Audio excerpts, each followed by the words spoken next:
Hi, everyone. Welcome back to another episode of the Get Your Popcorn podcast. I know that I have missed a few weeks.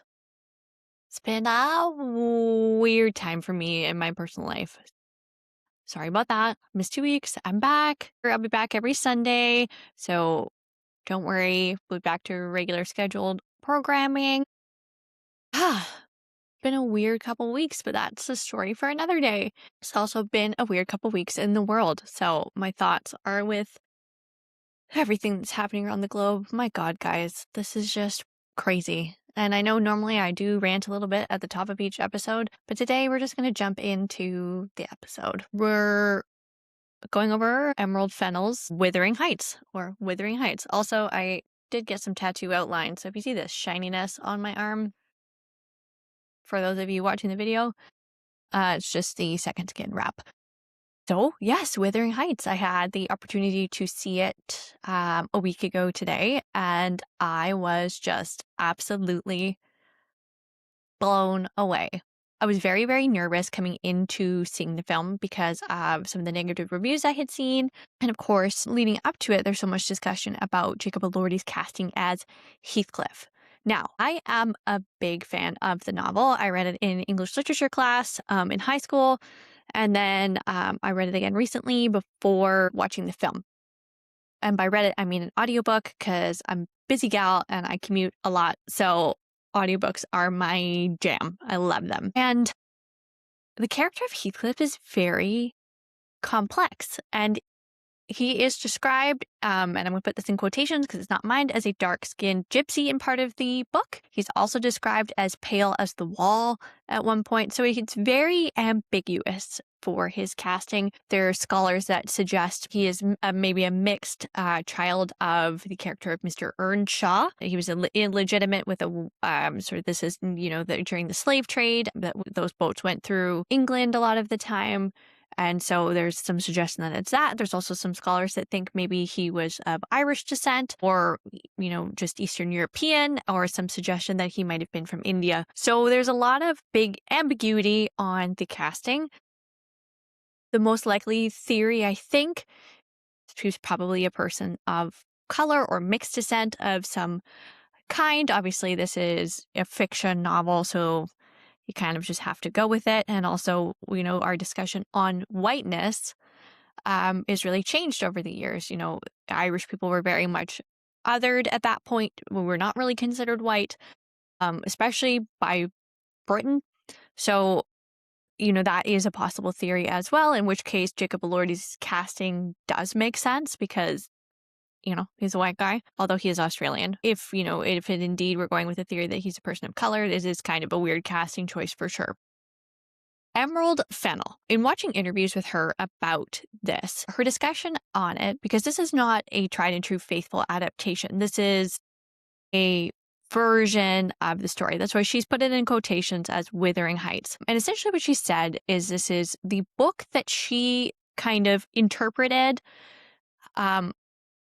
in her mind when she read the novel when she was 14. And if you look at the novel through a 14-year-old's lens, this film is actually brilliant and totally lands, because this is the way a 14-year-old would view that story, or at least a lot of them, especially if you're reading it on your own and you don't have the benefit of having, like, let's say, an English literature teacher kind of breaking it down for you and helping you understand the time period and all of that stuff. So this is a deliberate misadaptation of this particular book. And it's very common with a lot of tropes that we see in romance novels, which is kind of what she's funneled this through, which is, again, how maybe a teenage brain might view the relationship of Catherine and Heathcliff as this lovers, essentially.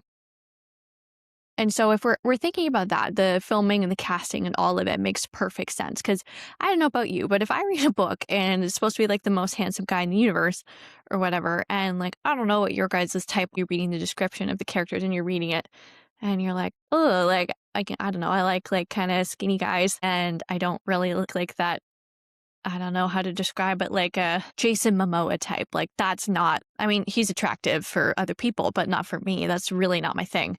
So if I'm reading a book and that's how they describe the love interest to be, I'll be like, thank you for your suggestion on how I'm supposed to picture in my head. I'm actually just going to picture Jacob Elordi. And so I think that's a very like book reader's way of doing it. Like that's how at least myself and a lot of my friends do it. Like they'll give a description and you're like, thank you for your suggestion. I'm actually going to do it this way.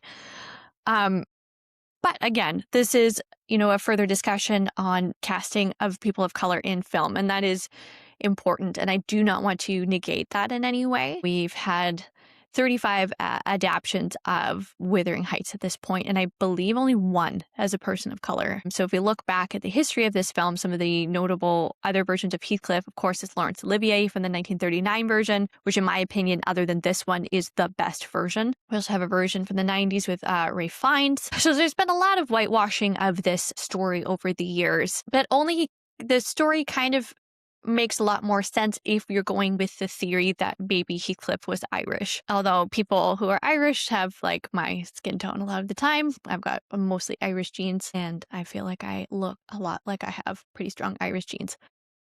But, that's a big discussion to have. And I totally respect how people feel about that and the different things.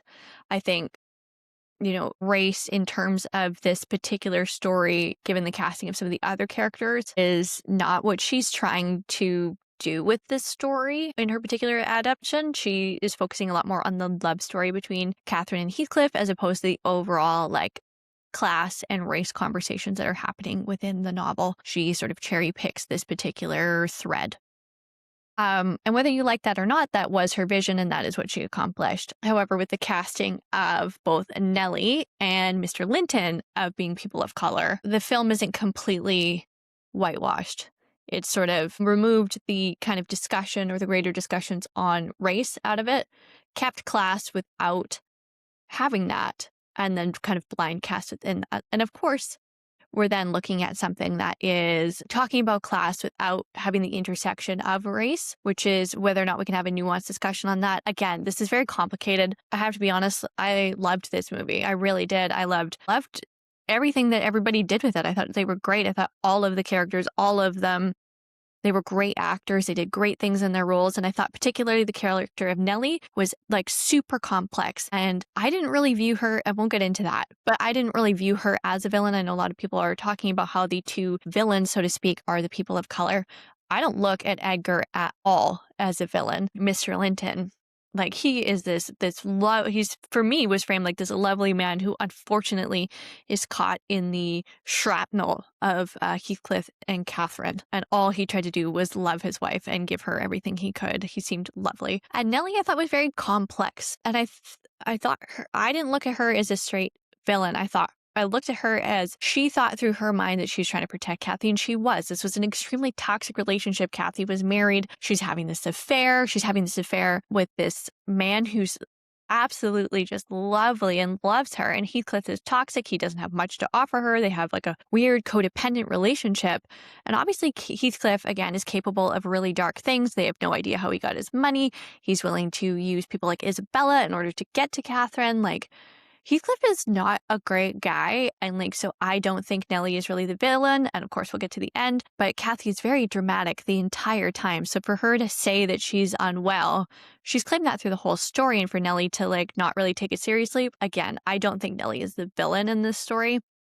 I think the villains are also our protagonists. Kathy and Heathcliff and their hell-bent nature on destruction of each other because of their obsession is the villain.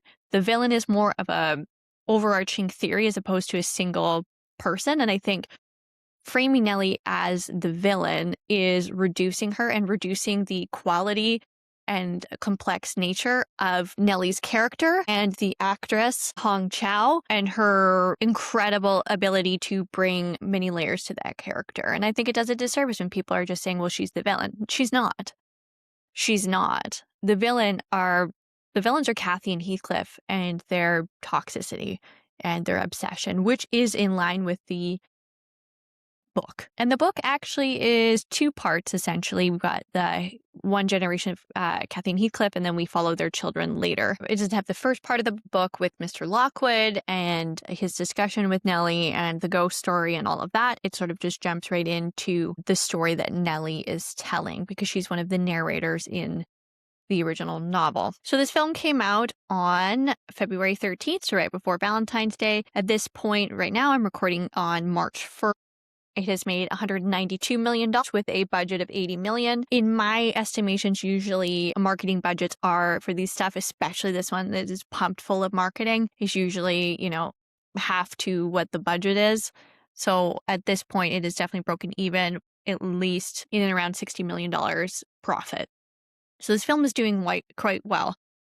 Cast of the film: Margot Robbie is Catherine Earnshaw, Jacob Elordi is Heathcliff, Hong Chow as Nellie Dean, Shazad Latif as Edgar Linton. Sorry, I'm looking down at my notes. Alison Oliver as Isabella Linton, Martin Clunes as Mr. Earnshaw, Ewan Mitchell as Joseph, Amy Morgan as Zilla, Jessica Capnet as Mrs. Burton, Millie Kent as Jane, Vicky Pepperdine as Sister Mercy, and Paul Reese as Heathcliff's father, who only has like a tiny little bit. And then we have Charlotte Mellington as young Catherine and Owen Cooper as young Heathcliff, and V. Wynn as young Nellie. So I've talked a little bit about the development of the film already with the vision of Emerald Fennell.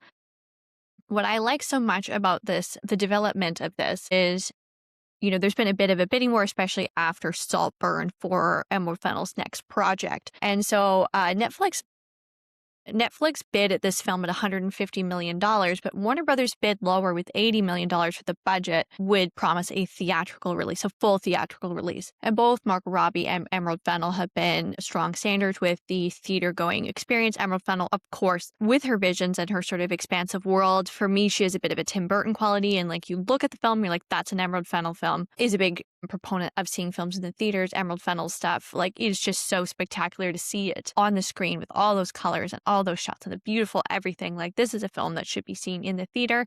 I think all films should be seen in the theater, but that's, again, I've gone into that lots on here, haven't I? This film was also filmed in 3mm VistaVision. And you can tell it's just so beautiful. We have a soundtrack by Charlie XCX. Emerald Fennell initially approached her just to write one song, and Charlie XCX was like, how about I write the full album? And I think this just adds so much to the vision of Emerald Fennell, of wanting this to be like a teenage interpretation of the novel, to have like a soundtrack, like a Brat Summer soundtrack to this, is just adds to the overall vibes of the movie. Also, the costuming is not period accurate either, and it's got this and neither does the sets. It's this very own vision, this very own world, this very own teenage kind of brain to it. And I love it. I loved it. It added to the overall experience. If you go and you want a faithful adaptation to Wuthering Heights, exactly like the novel, this is not that. So you need to let that go. That's not what's happening here. If you want that, don't see this movie. Watch the miniseries that came out a few years ago where they go through the novel.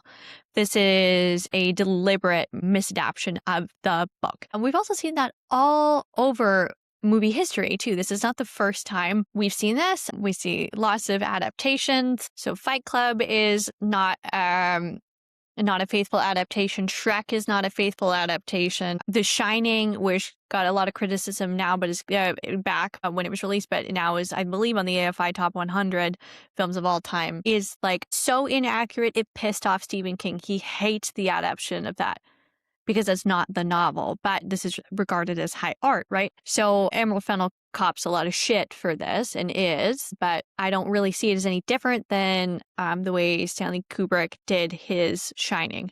They are independently great, very much more inspired by source material as well as an adaptation of the source material. And then we look at a lot of the classic Disney movies, The Little Mermaid, Cinderella, all of these fairy tales are adapted with their own endings and Disneyified and added songs and all of that stuff. They're not faithful adaptations. In Cinderella, we don't see any of the stepsisters cutting off their feet. In The Little Mermaid, she doesn't commit suicide and turn into sea foam at the end. We've seen a lot of these misadaptations, and people have really praised them. They seem very focused on this one. I think maybe the initial kickoff to this was the controversy with Heathcliff, which absolutely, totally fair. But I think from there, people really jumped on the hate train for this film, and it really went into that. Another problem I think with this film is we have a lot of male reviewers filtering this through the male gaze, and that's not what this film is. I've seen a lot of conversation from women in my life, as well as the way I viewed it myself. This film is exceptionally female gaze. And I noticed this a little bit with Barbie, with some of the criticism from particular male critics about it. There's some stuff, if you're not a woman, you're just not going to get necessarily. And that's not, again, not all men. There's lots of men that are able to put aside their own gender biases a lot. I really praise a lot of the people on Film Talk who have been able to do this. I really respect a lot of those people for being able to do that. And I don't disrespect the male critics that don't necessarily see stuff through a gaze that's not their own. I think that's something we're kind of just newly learning about, and that's okay.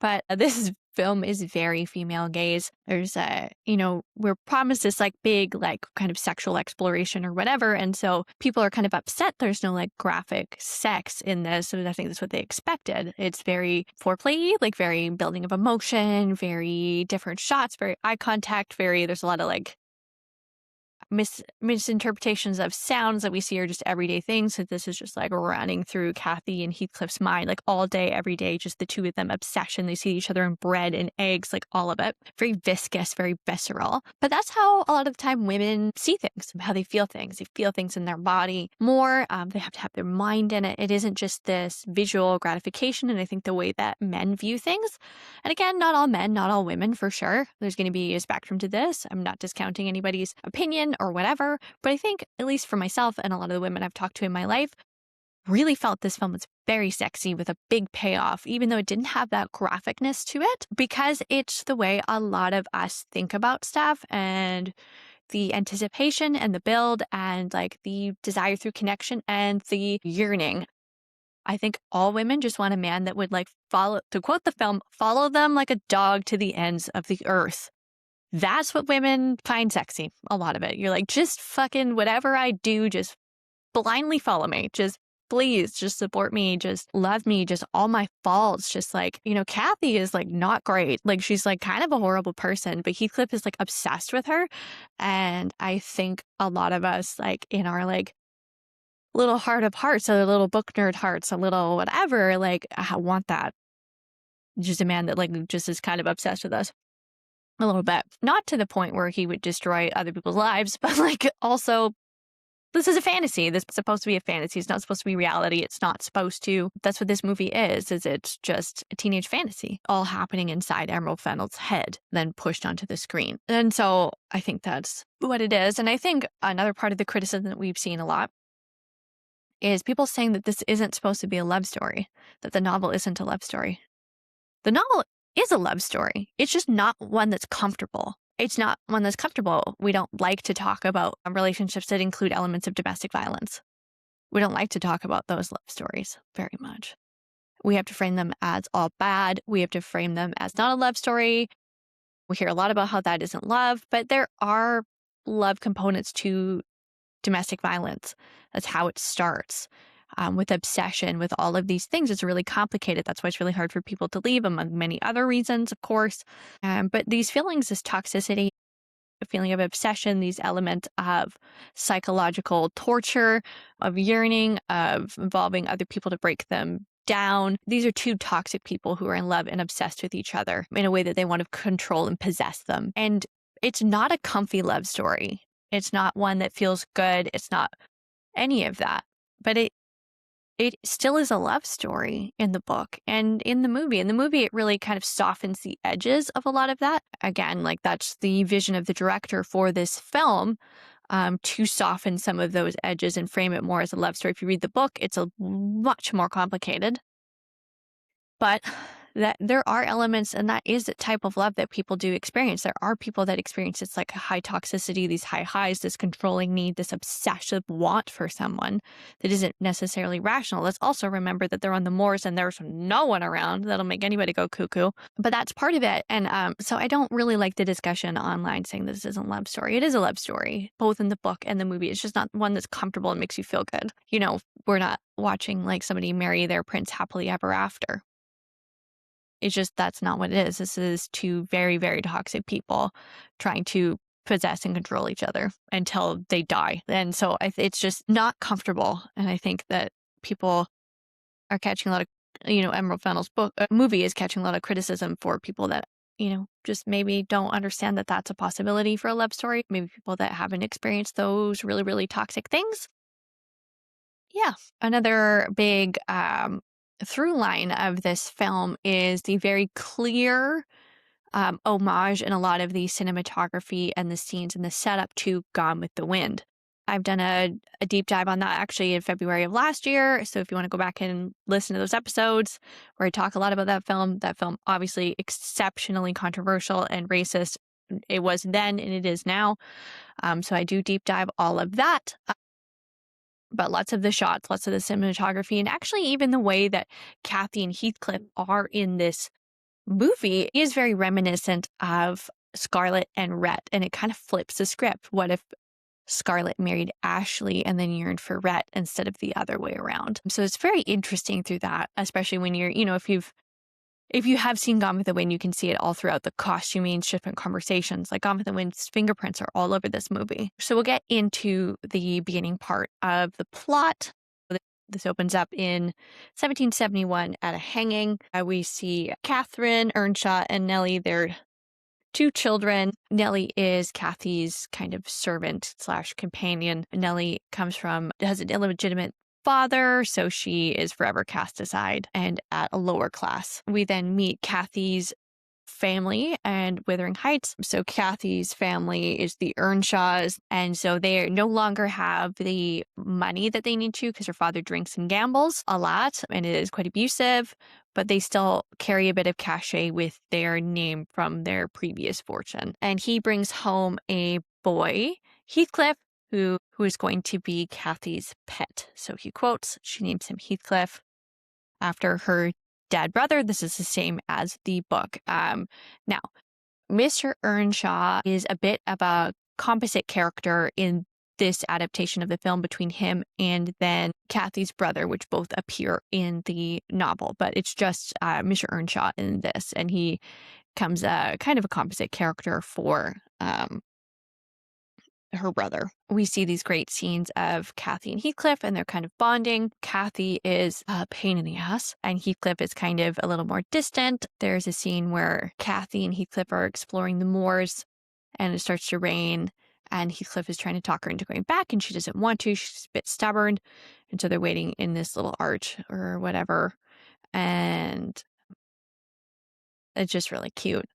And when they get back, they're late. And Kathy knew they were going to be late. And it's her father's birthday, and he's drunk and he gets mad and he goes to beat Kathy, and Heathcliff takes the beating instead. And then we see all these scars on his back. Obviously, this is, a story where if it was a person of color, I think it would be a lot more impactful and it'd make a lot more sense because we've seen a lot of that on film.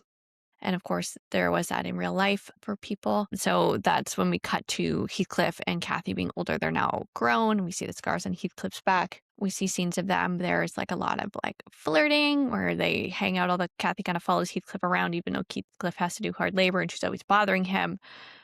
She's putting eggs in his bed, which she thinks is quite funny. He leaves her up in a tree at one point. So they play a lot. And then they see that they're going to have neighbors. Now, it's just sort of in Wuthering Heights, which is over the years fallen into mass disrepair because of Mr. Earnshaw's drinking and gambling. They have hardly any money at all. So we see the family movement next door. It's the Linton family.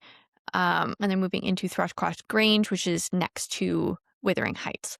And so Kathy is planning. She knows that there's a man, the marriageable age there, and she mentions that she'll just marry him. Heathcliff is very clearly jealous and disapproves. Then we cut to this great scene where Kathy goes to explore and to find them and talk to them. And we meet Isabella and Edgar, who are brother and sister. And Isabella is just talking Edgar's ear off, explaining Romeo and Juliet.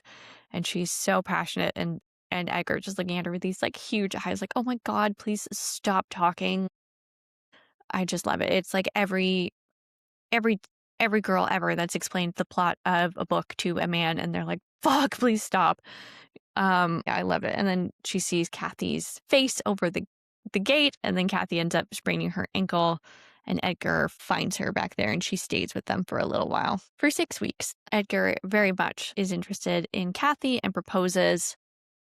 to her and she accepts, and she returns back to Wuthering Heights with beautiful fancy clothing, and Heathcliff is very not interested. He's pissed. He like is nowhere near. She tries to find him. He doesn't want to talk to her. It's very clearly jealous and upset. And she sort of has these very complicated feelings because it's very clear that she has feelings for Heathcliff, but doesn't want to kind of acknowledge that because that would be below her like class status to, Heathcliff is like their servant. So later she goes to find Heathcliff, and Heathcliff stays in the upper part of a barn, and she goes there, and then two of the other servants, Azilla and Joseph, as she's going up to find Heathcliff, she's above them and they start to have sex, and she's like kind of spying on them. And then Heathcliff is in his place, and he grabs her like this as she kind of watches through the slats in the floorboards, and he's like right behind her.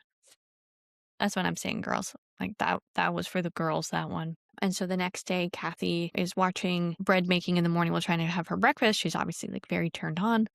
So she like goes out into the moors to have a little fun, let's say. And Heathcliff catches her. And then we have like one of the best moments in the movie where he like picks her up by her corset and kisses her. And she kind of rejects him and runs off. She then goes and has a conversation with Nellie, which is almost word for word what's in the book, where she is admitting her kind of explains to Nellie that marrying Heathcliff would be, degrading for her, as they would just be beggars. And Nellie, both in the book and in the movie, knows that Heathcliff is outside. And in this framing, she kind of asks Kathy a leading question so that Heathcliff can overhear it. But in the book, it's exactly the same setup. So Nellie at all points knows that Heathcliff is outside in both the movie and the book. So this is the same thread. This isn't Nellie being more of a villain in this one, for at least that. But he leaves before he hears Kathy say my favorite line in all of Wuthering Heights. He's more myself than I am. Whatever our souls are made of, his and mine are the same. Just beautiful. We all want that. But Heathcliff doesn't hear this. He's already run off. And yeah, he rides off and he leaves. And this is a very reminiscent shot of leaving Scarlett at the crossroads to go back to Tara in that red sunset, Bill Menzies storyboarded shot. And Heathcliff looking back at the house is the same. It's just stunning. Then we jump forward in time a year later. Kathy marries Edgar in this just like a beautiful wedding dress. You've seen a lot of those shots if you watched any of the marketing campaigns. And we see the lavishness of her new home, including walls that are meant to resemble her skin, which is just part of this like emerald fennel kind of visceral, viscous way of doing films. We also get to know more about Isabella, who is just this like weird girl that like makes dolls and is very like infantile a little bit, but also like very strange, like collects Kathy's hair to make a doll with Kathy, like very odd. Then we jump forward in time a couple more years. Kathy becomes pregnant with Edgar, and shortly after she goes back to see Wuthering Heights to visit her father, because she's been giving him money every month. He's been gabbling away. The house is disgusting. There's no servants left. Like, it is gross. And he's like completely gone, like just out of his mind. And like, she just like vows like she's never going to go back after seeing the place for what it was. Heathcliff then returns, and he looks great. He's cleaned up. He has somehow gained wealth. That's never explained it's never explained at all. We just know it's through mysterious, most likely dark circumstances. And we see a lot of tension between him and Kathy, who invites him for dinner. And Isabella very clearly likes Heathcliff, which makes Kathy very jealous and makes Edgar feel very uncomfortable. And Heathcliff is purposely trying to torment Kathy the entire time. Very sexy. Heathcliff then buys Wuthering Heights from Mr. Earnshaw, who then dies. Isabella's infatuation with Heathcliff grows and grows, and Heathcliff uses this to torture Kathy. Kathy is very mad at Isabella and kind of really shitty and mean to her about it. And after Kathy is like very mean to her, she finds her doll that Isabella has stabbed. And right after this is where Heathcliff and Kathy begin their affair. Now, this actually isn't like consummated in the book the way it is in the movie. So we have several kind of sequences that much resemble a music video of Kathy and Heathcliff, like just sneaking off different places to do this. And after that, Nellie knows what's going on and then tries to explain herself. Kathy realizes that After Heathcliff says that Nellie knew he was standing outside, and that's what happened, Kathy tries to fire Nellie, but Nellie then tells Edgar of the affair, so she gets to stay. Which again, like, what is Nellie gonna do here? She's been a servant for the same family for forever. She's an illegitimate child. She's in the middle of fucking nowhere. And also, this man is like so nice to her and so good to her. And Kathy sucks. She says some mean stuff the entire time to Nellie. Yeah, and Kathy's having an affair. Like, again, Nellie not the villain here. Like, Kathy's having an affair and then tries to fire her servant because she's pissed. Like, okay. Not that I don't love the will they, won't they yearning of Kathy and Heathcliff, like, obviously, but like, still, like, let's not lose sight of Nellie being not a villain here. Shortly after this, Kathy tells Heathcliff that she is pregnant. Heathcliff doesn't seem to mind, and he offers to kill Edgar. Kathy rejects him, and this is where Heathcliff enters into a absolutely loveless relationship with Isabella, which she does in the book too. Here, this is shot through like a BDSM kind of lens, which isn't present in the book. It's just violence, just domestic violence. And he specifically does this to both in the book and the film to make Kathy jealous. And it works. Kathy is so sad that she locks herself in her room and begins to starve herself and is crying. And obviously this upsets Edgar because she's aware that Heathcliff is the cause of, she's just like literally like mourning a man who's married his sister. And she's pregnant with his baby. Like, he's obviously, not loving that. Heathcliff sends letters to Kathy, and Nellie finds them and she burns them, and she's trying to talk Kathy out of her depression, but it is not working. Kathy is continuing to lock herself in her room. She's looking progressively worse and worse and worse and worse and worse. There's a scene where she claims that her baby has died. Nellie says, well, have you bled? She says no. So Nellie doesn't believe her. But like, I mean, this is like the early 1800s. Like, what is Nellie supposed to know? There's no blood. That's sort of the extent of the medical knowledge we've got going on at this point. And then at one point, Nellie tries to get her out of bed, rips the covers back, and realizes that her legs are mottled and she is going septic and she's going to die. That the baby probably did die inside of her. And Edgar is at her bedside as she's dying, but Kathy is picturing Heathcliff being there. She's hallucinating because she's septic. Heathcliff gets there too late and he holds her dead body. And then there's flashback scenes to when they were kids. And I was bawling at this point, just bawling my eyes out. And then cut to black. And that's the film. I loved it. It was great. It's complicated. It's not a perfect adaptation, for sure. It's a 14-year-old's interpretation of the novel. And as a former 14-year-old, I loved it. I hope everybody's had a very good week. See you next Sunday, guys.